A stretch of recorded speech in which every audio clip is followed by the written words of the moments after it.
Hey guys, what's up? My name is Art. I'm coming back with another comic related video. Now this video is kind of cool because this is about this comic book limited series called called Truth, Red, White, and Black. Now what happened was originally during like in the early 2000s during the Ultimate storyline, they wanted to make Captain America a black person. And a lot of people, even like myself included, I didn't like that idea myself. I'm like, why would you do that? That doesn't make sense. Okay, so they made Nick Fury black. Okay, but anyway, so the idea stuck for a while. So they decided to create this little story about what if Steve Rogers wasn't the first person to get the formula?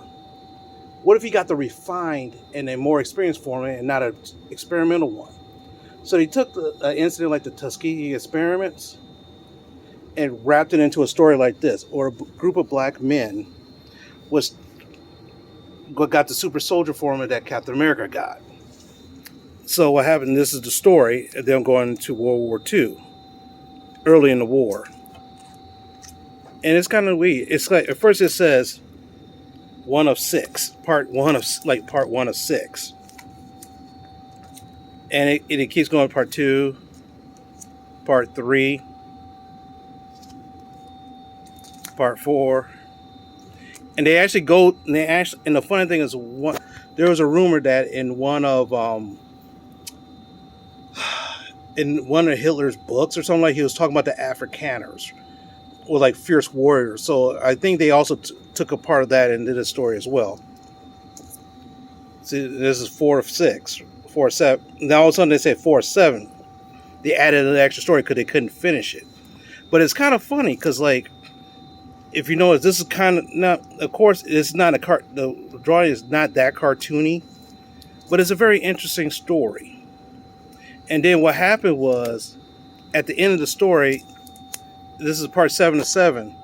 It's the end of the Truth storyline. Plus, what happens? It ties it with Captain America at the end, because what happened was he tracked down this Nazi. To give it away, basically he tracked down this Nazi, who, of course, had treasures, and he found the old shield. So what happens? He took it to one of the older surviving relatives as a thank you or something like that. And with that was a kind of a cool storyline that I read. And a lot of people who always talk about identity politics and cultural politics in comic books, I'm like, I always direct them to this story. It's a very good story, and I would definitely recommend it. If you have if not the Disney app, if you got the Marvel app, look for it. If not, if you can find these books, you can probably find it very cheap. Okay, it puts a good spin on the Captain America mythos. All right. With that, talk to you guys later.